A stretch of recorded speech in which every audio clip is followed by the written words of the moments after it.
Hey, so I want to try something crazy. I want to see if I can get to $1 million starting from zero in exactly 10 years. The only strategy is to invest consistently, and I figured why not just film it as well. So that's what it is. For the next decade, I'm going to be posting once a month, 12 videos a year, exactly 120 videos on this channel.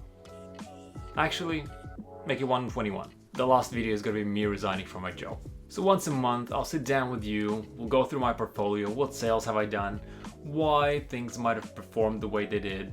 I'll try and be an open book with my finances. And with that being said, this is month 1, 119 to go. Let's get on it. Okay, so I guess I just want to introduce you to all the tools that I'm using. A lot of the toolings are in Google spreadsheets. This first one is Money, it's called Money. This spreadsheet has my income here and my expenses, as well as sort of the distribution of what I can afford. It also has transfers, something that I have to do manually, some automatic ones, and really some other bits and pieces. And if I ever decide to go on a holiday, I have it's a bit outdated, but I have a bit of a eased one as well here. This next spreadsheet is called Net Worth, and this is really where I track my stuff that I own and my current net worth. So I started 1st of February and I obviously started with 0, but by the end of February 2026, I accumulated this much worth. I also have a more data heavy spreadsheet. Those are all my main job pay dates, how much I'm able to invest from those days. That's usually combined, main job and the second job. Planned investment, I don't really, it sums it up, so it's total how much I've invested. And then I like to dream, so I've put up average increase in my stock value. It's 6%, very conservative, 10% is what I'm expecting, 15% is highly optimistic, and 20% I'm not really counting on it, but it's nice to have the dream, right? And then this is the interest that I've accumulated from my balance for that period, and this comes from the 10% mid interest rates. This is how much I actually invested, this is how much I invested in total, and this is my net worth by those dates. For the next month or so, I'm a bit strapped on the amounts that I can invest. Because of my personal commitments, that's fine, but I can still invest about $1,000 a fortnight, so every 2 weeks. Also, I do live in Australia, so all the calculations are going to happen in Australian dollars. So $1 million goal in 10 years is $1 million Australian. I know that it makes it 40% easier to achieve versus USD, but $1 million sounds like a good number wherever you are. Just to scroll down all the way, to 10 years from today, from 1st of Feb, that'll be February 2036. Feb 2036, there it is. So I should have 1,045,000, is that right?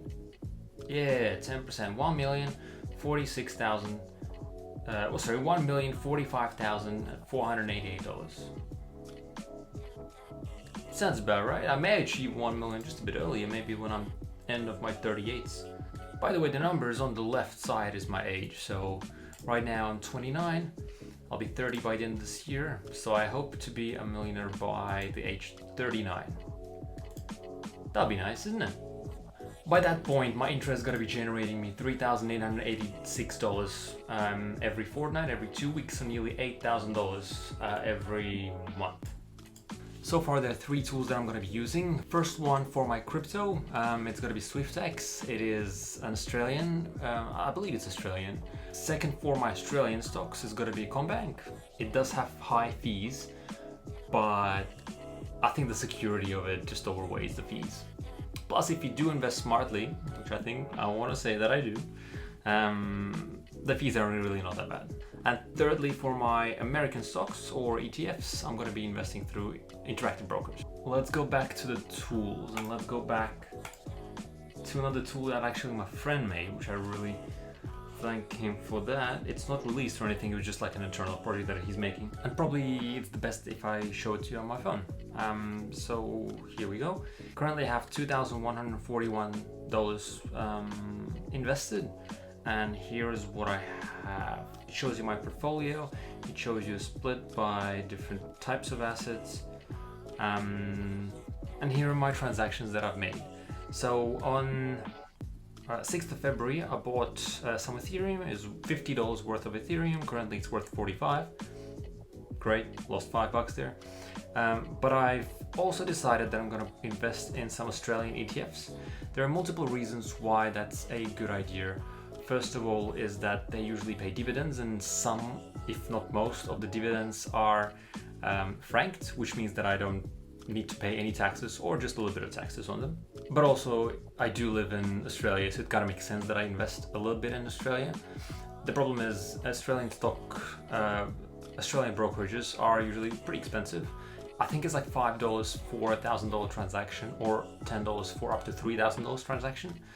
And initially I was planning to buy one ETF every fortnight or every month or so.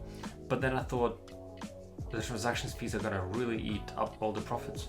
So I'm gonna just buy 1 year worth of Australian ETFs, but as a one transaction at the beginning of the year. So this is what I did. I bought 2 types of Vanguard Australian ETFs in total, 9 shares of VAS and then 12 shares of VHY. They both have rose a little bit. So for VHY I've gained $45, and for VAS I've gained $9. It was a bit better a couple of days ago, but that's okay. And then recently, 18th of February, there you go, I bought some more Ethereums. I'm trying to buy about $50 worth of Ethereum every fortnight. I did buy some recently. Today's the 4th of March, so I bought some today, but we're not discussing this right now. All in all, month 1, February, I've gained 5%, which is a great result. Keep it going. March, we're not looking at it at the moment. I don't want to discuss that. This is just the 4th day of March. Let's not talk about what's happening in the world. But overall, it looks like my portfolio is slightly below SPS 500 or NASDAQ, which is okay. So I guess this is how we roll. Once a month, I'll just gonna explain what's happening with my portfolio, what investments I've made. Profits, losses, winners, losers, all those things. Perhaps sometimes I can analyze why things happened the way they happened. For example, the Australian economy grew pretty well. That's why Australian ETFs performed pretty decently. But I know that with the whole Middle East situation at the moment, it tanked, but that's a March conversation. We're not talking about March right now, we're talking about February 2026.